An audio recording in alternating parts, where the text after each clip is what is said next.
Hello everyone, तो स्वागत है आज के लेक्चर नंबर 6 में आप सभी लोगों का। तो हमारे विद्यालय में फिर से एक बार होने वाला है क्लास 11th का लेक्चर नंबर 6, जो कि हमारा चैप्टर नंबर फर्स्ट है। हम आपको एक इन्फॉर्मेशन देना चाहते हैं कि अ, अभी बहुत दिनों से लगातार शायद एक हफ्ता होने वाले होंगे कि वीडियोस आपको नहीं दे पा रहे थे गाइस, क्योंकि तबीयत खराब हो गई थी। इस वजह से थोड़ा सा हमारी पढ़ाई यूट्यूब की गड़बड़ा गई। तो अब जो क्लासेस हैं कंटिन्यू आने वाली हैं, और अब हम लोग अपने लेक्चर नंबर 5 के बाद डायरेक्ट करने वाले हैं लेक्चर नंबर 6। तो आज के तो पहले हम जिसमें समुच्चय में सेट चैप्टर में बहुत कुछ अपना कंप्लीट कर चुके थे, और अब हमको पढ़ना था जिसमें हमारी 1.1 एक्सरसाइज हो चुकी थी, 1.2 एक्सरसाइज हो चुकी थी। अब इसके बाद हम लोगों को 1.3 हमारी नेक्स्ट एक्सरसाइज होगी, एक्सरसाइज की बात में। और थ्योरी में तो अभी हम लोग आज का जो टॉपिक है, सबसे पहले सबसेट पढ़ेंगे। सबसेट होता क्या है, और सबसेट के क्वेश्चंस कैसे पूछे जाते हैं, सबसेट का यूज कहाँ होता है, कैसे क्या सबसेट के बारे में पढ़ेंगे, ये हम आज देखेंगे। तो चलिए सबसे पहले हम लोग देखते हैं सबसेट यानी कि समुच्चय, उप समुच्चय। मैंने आपको बताया था कि मैं अभी आपको उप समुच्चय यानी कि सबसेट के बारे में नहीं बताऊंगी। अगले मतलब कि आगे हम लोग जब सबसेट के बारे में पढ़ेंगे तब हम उसके बारे में एक्सप्लेन करेंगे, क्योंकि जब मैंने बहुत सारे चिन्ह लिखे थे तो उसमें सबसेट का भी और नॉट सबसेट का चिन्ह लिखा था, जिसमें मैंने belongs to, does not belongs to, बाकी और जो चिन्ह लिखे हुए थे। पिछले लेक्चर में मैंने आपको सबके बारे में बताया था, लेकिन मैंने ये बोला था कि हम लोग सबसेट के बारे में आगे पढ़ेंगे। तो अब हमारा टाइम आ गया है सबसेट के बारे में पढ़ने में। तो सबसेट होता क्या है, तो चलिए सबसे पहले हम लोग पढ़ते हैं सबसेट की डिफिनेशन। समुच्चय ए का प्रत्येक अवयव, यहाँ पास आप लोग एक एक शब्द पर नजर डालिएगा अच्छे से और समझिएगा, तभी जाकर के आपको डिफिनेशन एकदम से लट जाएगी। समुच्चय ए का प्रत्येक अवयव यानी एक जो हमारा सेट होगा वो सेट ए होगा। और फिर इसके बाद कह रहा है कि समुच्चय ए का प्रत्येक अवयव समुच्चय बी का भी एक अवयव है। यानी यहाँ पास हमारे पास दो समुच्चय होंगे, एक समुच्चय ए होगा और एक समुच्चय बी होगा। तो ए जो समुच्चय ए है वो समुच्चय बी का उप समुच्चय कहलाता है। यानी एक बार हम लोग फिर से पढ़ते हैं कि समुच्चय ए का प्रत्येक अवयव जो हमारा सेट ए होगा उसके जितने भी एलिमेंट्स हैं, उस सेट ए के जितने भी एलिमेंट्स लिखे हैं वो सारे एलिमेंट्स हमारे सेट बी में भी होने चाहिए। तो यहाँ पर जो हमारा सेट ए होगा वो सेट बी का सबसेट कहलाएगा, यानी कह सकते हैं हम लोग उप समुच्चय कहलाएगा। कुछ यहाँ पास नोट्स लिखे गए हैं, इनको देख लीजिएगा, आप लोग लिख लीजिएगा, ये हमको आगे काम देंगे क्वेश्चन सॉल्व करने में। प्रत्येक समुच्चय यानी कि हर एक सेट स्वयं का एक उप समुच्चय होता है। एक ये लाइन हो गई, एक ये नोट्स हो गया। फिर सेकंड नोट्स में कहता है कि रिक्त समुच्चय सभी समुच्चय का एक उप समुच्चय होता है। यानी पहले हम पढ़ते कि प्रत्येक समुच्चय स्वयं का उप समुच्चय होता है, और फिर सेकंड नोट्स में हम लोग देखते हैं कि जो रिक्त समुच्चय है वो प्रत्येक समुच्चय का उप समुच्चय होता है। तो यहाँ पास हमारे दो चीज क्लियर होते हैं। ये जो दो मतलब कि भाषा लिखी गई है ये हमको अभी तो नहीं लेकिन आगे हम लोगों को काम देंगी। इसके बाद मैंने कुछ 3 एग्जाम्पल आपको समझाने के लिए लिखे अलग अलग तरीके से कि आपके अंदर जो भी डाउट्स आए वो सारे दूर हो जाएं। अब इसके बाद हम लोगों का जो पहला एग्जाम्पल है उसमें देखिए, आप देख सकते हैं कि सेट बी बराबर दिया है। इसके अंदर लिखे हैं एलिमेंट्स 2 4 6 8 10 12 14 16 18 20। इसके बाद हमारा सेट ए है, उसमें लिखा 2 4 6 8 10। तो हम लोग इस एग्जाम्पल को उठा करके हम लोग इस डिफिनेशन को समझते हैं। अब देखिए इसमें कहता है कि समुच्चय ए का प्रत्येक अवयव, हमारे पास समुच्चय ए है, समुच्चय ए का प्रत्येक अवयव 2 4 6 8 10, समुच्चय बी का भी एक अवयव है। यानी जो समुच्चय बी है क्या उसका अवयव है, यानी जो सेट ए में एलिमेंट्स लिखे गए हैं क्या वो सेट बी में प्रेजेंट है। तो हम लोग देखते हैं 2 है बी में, 4 भी है बी में, 6 भी है बी में, 8 भी है बी में, 10 भी है बी में। इसका मतलब हम लोग कह सकते हैं कि जो सेट ए होगा वो सेट बी का क्या कहलाएगा, उप समुच्चय कहलाएगा। यानी कि जो हमारा सेट ए है वो सेट बी का सबसेट कहलाएगा। तो यहाँ पास हम लोग लिख देंगे set A subset set B, या इसको हम लोग भाषा में लिखना चाहे तो इस तरह लिखेंगे, set A is a subset of set B. यानी जो यहाँ पास समुच्चय ए है वो समुच्चय बी का क्या होगा, उप समुच्चय होगा। अब हम लोगों का पहला एग्जांपल कंप्लीट हो गया। सेकंड एग्जांपल देखते हैं कि सेट डी बराबर दिया P Q and T U, यानी सेट डी के अंदर के एलिमेंट्स लिखे गए ये और सेट ई के अंदर के एलिमेंट्स लिखे गए हैं ये। अब हम देखते हैं क्या जो सेट डी है या फिर हम देखते हैं कि जो सेट ई है क्या इसके प्रत्येक एलिमेंट्स, सारे एलिमेंट्स सेट डी में प्रेजेंट हैं। चलिए देखते हैं, पी डी में है, क्यू डी में है, एन भी डी में है, टी भी डी में है, क्या एस सेट डी में है? तो हम देख सकते हैं कि जो एस है वो सेट डी में प्रेजेंट नहीं है। इसका मतलब यहाँ पास हो जाएगा कि जो सेट ई है वो सेट डी का सबसेट नहीं है, यानी set E is or not subset of set D. अब हम देखते हैं क्या सेट डी के प्रत्येक अवयव सेट ई में प्रेजेंट है, पी भी है, क्यू भी है, एन भी है, टी भी है, क्या यू सेट ई में प्रेजेंट है? नो। तो यहाँ पास हम कह सकते हैं ना ही सेट डी ई का सबसेट होगा और ना ही सेट ई सेट डी का सबसेट होगा। तो यहाँ पास हम लिख सकते हैं कि set D not subset set E, या set E not subset set D. यहाँ पास हमारा सेकंड एग्जांपल कंप्लीट होता है। अब हम लोग बात करते हैं जब हमारे पास दो सेट होंगे ना, एक सेट ए एक सेट बी।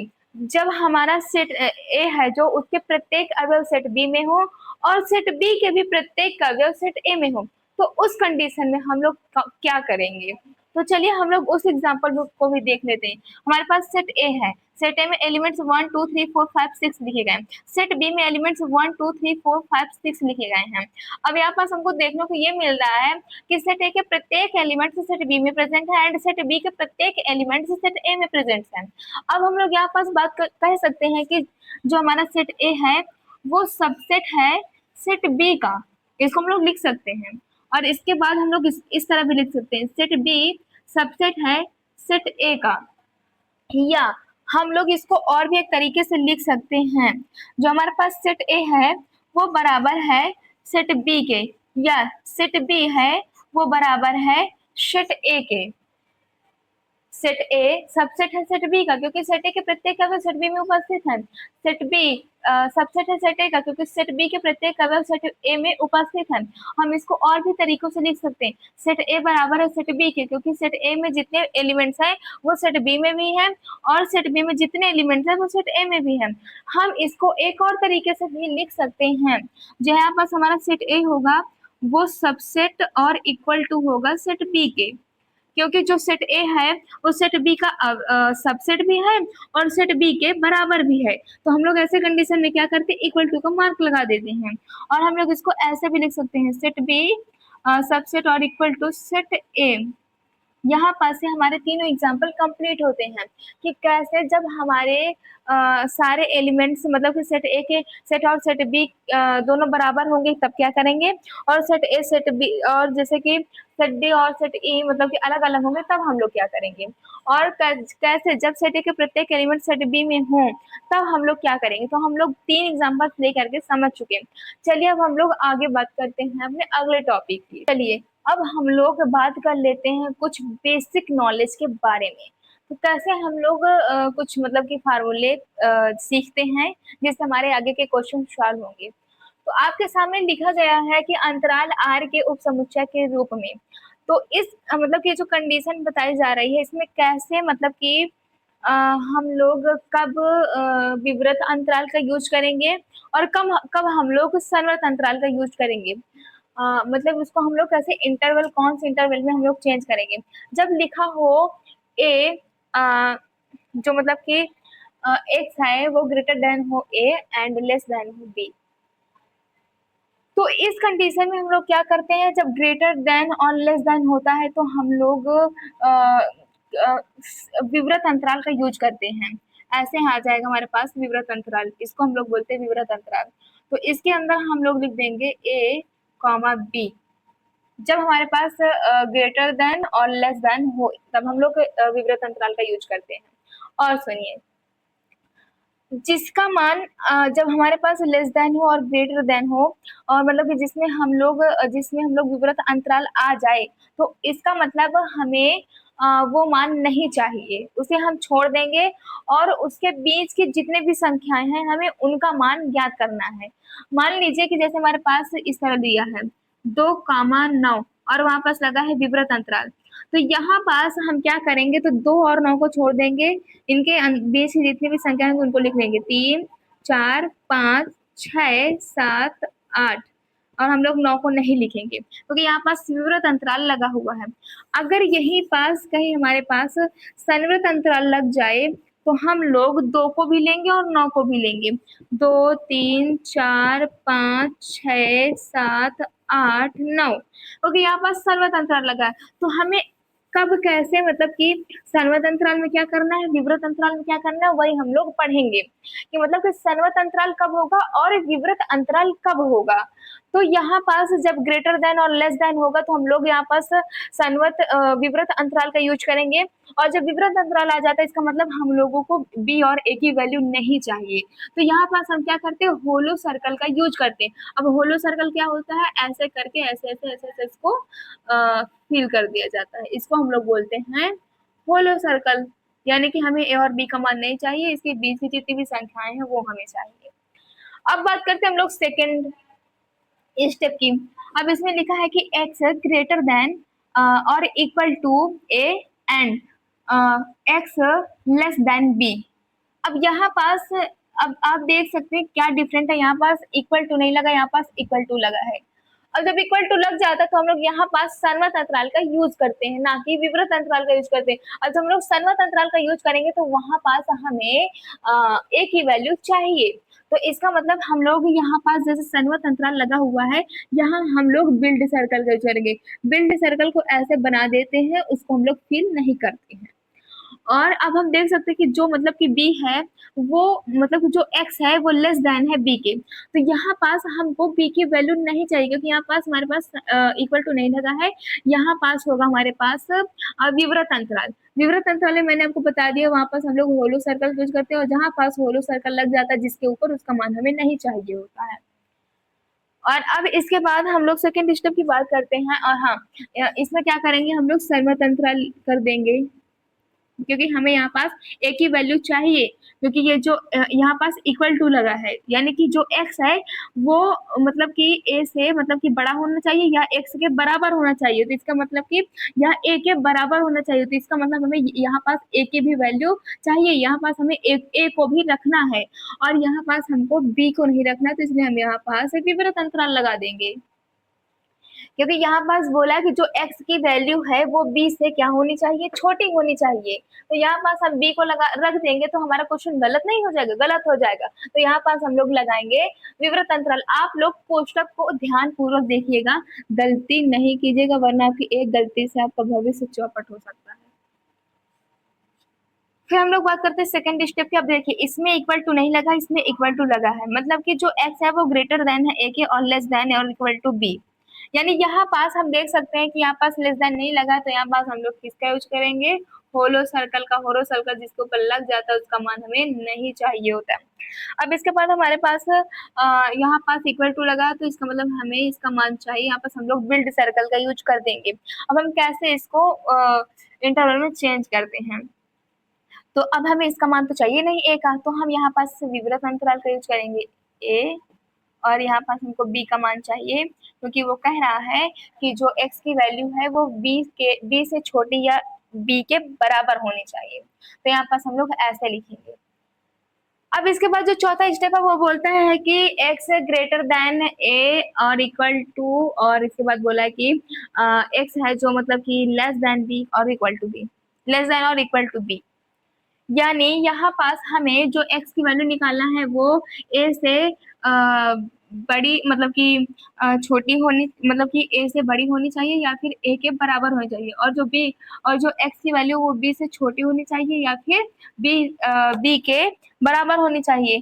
तो अब यहाँ पास हमको ए और बी के मान निकालने हैं। तो जब हमें ए और बी के मान निकालने होते हैं और मतलब कि जहाँ हमें जिसकी वैल्यू निकालनी होती है वहां पास हम लोग सन्वत अंतराल का यूज करते हैं।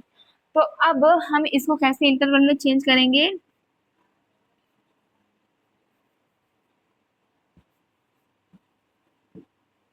ये देखो, जहां पास आपको ये कोष्टक मिल जाए तो इसका मतलब हमें इसका भी मान चाहिए, और जहां पास आपको ये वाला मतलब ब्रैकेट मिल जाए तो इसका मतलब वो वाला हमको मान नहीं लेना और उसके अंदर का ले लेना है।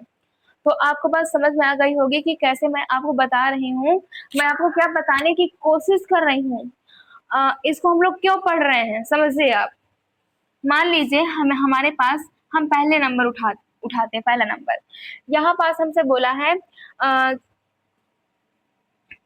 1 मिनट, मैं यहाँ पास कुछ एग्जांपल लेती हूँ आपको नंबर से, ताकि आपको नंबर से समझ में आए। फर्स्ट नंबर का एग्जांपल हमारे पास मान लीजिए ऐसे लिखा है 3,6 और हमारे पास लगा है विवृत अंतराल। मैंने फर्स्ट वाला लिया है, फर्स्ट वाले जैसे ए और ए की जगह पे मैंने 3 रख दिया और बी की जगह पर मैंने 6 रख दिया।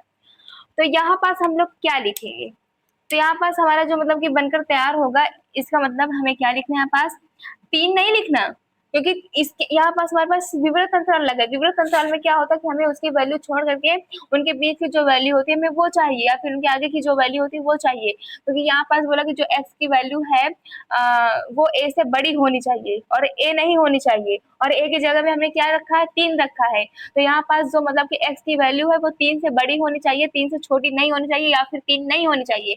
अगर यहाँ पास इक्वल टू का चिन्ह लगा होता तो हम यहाँ पास 3 रख सकते थे, लेकिन यहाँ पास इक्वल टू का चिन्ह नहीं लगा तो यहाँ पास हम इक्वल टू नहीं रखेंगे, हम लोग 3 से बड़ी संख्या ही रखेंगे। तो अब देखिए कैसे हम लिखते हैं, यहाँ पास हम 3 को छोड़ देंगे, 4 लिखेंगे, 5 लिखेंगे, और 6 से छोटी होनी चाहिए। ये देखो जो x की वैल्यू है वो b से छोटी होनी चाहिए, तो यहाँ पास 4 और 5 आ जाएगा। तो पहला नंबर हमें समझ में आ गया। अब हम सेकंड नंबर उठाते हैं। सेकंड नंबर में बोला कि जो x की वैल्यू है वो a से बड़ी होनी चाहिए और a के बराबर होनी चाहिए। यानी यहाँ पास हम जैसे ले लिए 4 ले लिए, और क्या कहते हैं यहाँ पास हम ले लिए 8।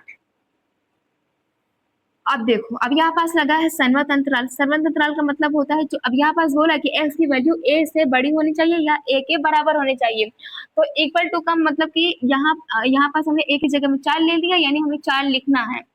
4 लिख दिए, हम 5 लिख दिए क्योंकि 4 से बड़ी होनी चाहिए, 6 लिख दिए, 7 लिख दिए। अब हम यहाँ पास 8 लिखेंगे कि नहीं लिखेंगे, 8 नहीं लिखेंगे क्योंकि हमने b की जगह में 8 लिया है। और यहाँ पास मतलब जो x की वैल्यू है वो b से छोटी होनी चाहिए, यानी 8 से छोटी होनी चाहिए। तो 8 से छोटी हमारी 7 है, तो हमारा आंसर यहाँ पास हो गया। अब हम लोग अपने थर्ड नंबर की बात करते हैं। अब यहाँ पास बोला कि जो x है उसकी वैल्यू a से बड़ी होनी चाहिए, a नहीं होनी चाहिए, क्या क्योंकि यहाँ पास इक्वल टू नहीं लगा है। और जो जो x की वैल्यू है वो b से छोटी होनी चाहिए और b के बराबर होनी चाहिए, क्योंकि यहाँ पास इक्वल टू लगा है। अब यहाँ पास हम क्या करेंगे, एग्जाम्पल लेंगे। जैसे मान लीजिए यहाँ पास 7 लिखा है और यहाँ पास लिखा है आपके पास 10, और इधर लगा है विवृत अंतराल, इधर लगा सन्वत अंतराल। तो अब यहाँ पास हम क्या करेंगे कि इसको छोड़ देंगे, क्योंकि जो बोला हमें a की जगह में 7 लिया है और जो x है वो 7 से बड़ा होना चाहिए।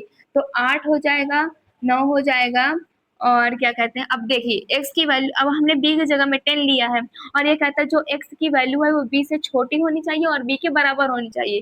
तो b की जगह में 10 लिया है तो b बराबर होनी चाहिए, यानी b भी होनी चाहिए, यानी 10 भी होनी चाहिए, और 10 से छोटी होनी चाहिए। तो यहाँ पास हमारा थर्ड नंबर का एग्जाम्पल हो गया। अब हम लोग चौथे नंबर की बात करते हैं। यहाँ पास बोला जो x की वैल्यू है वो a के बराबर होनी चाहिए और a से बड़ी होनी चाहिए, और यहाँ पर जो x की वैल्यू होगी वो b से छोटी होनी चाहिए और b के बराबर होनी चाहिए। तो यहाँ पास हम क्या करेंगे, लेते हैं हम लोग एग्जाम्पल, यहाँ पास लेते हैं हम लोग 11 एंड यहाँ पास लेते हैं 14। तो क्या करेंगे, हम लोग 11 भी लेंगे क्योंकि हमने a की जगह में 11 रखा है, और इसने बोला कि जो x की वैल्यू है वो a के बराबर होनी चाहिए और a से बड़ी होनी चाहिए, यानी 11 भी होनी चाहिए, 11 से बड़ी होनी, 11, 12, 13, अब यहाँ 14 लिखेंगे क्योंकि हमने b बराबर 14 लिया है और यहाँ पास बोला कि जो x की वैल्यू 14 से छोटी या 14 के बराबर होनी चाहिए, तो 14 के बराबर होनी चाहिए, यानी हम 14 लिखेंगे। तो आप लोगों को मैंने एक एक एग्जांपल दे दिया कि कैसे हम लोग इसका यूज करेंगे। इसका यूज इसलिए करेंगे, हम इसको पढ़ किस लिए रहे हैं, हम इसलिए पढ़ रहे हैं कि हमको ऐसे चेंज करना पड़ेगा, तो हमको पता होना चाहिए कि कब चेंज करेंगे, कैसे चेंज करेंगे। मान लीजिए आपको मैं एक एग्जांपल दूं,